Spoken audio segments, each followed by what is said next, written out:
Hello everyone, how are you doing? This is MD Tech here with another quick tutorial. In today's tutorial, I'm going to show you guys how to turn on and set up the call waiting feature on your Samsung Galaxy smartphone.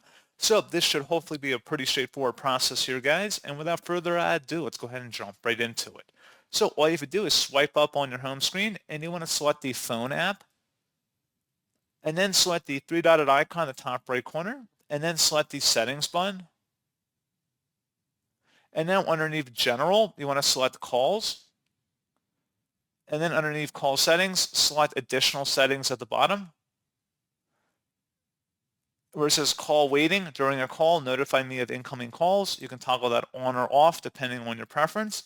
And that's all you have to do. So if it's toggled to the right, it means it's turned on and you are good to go.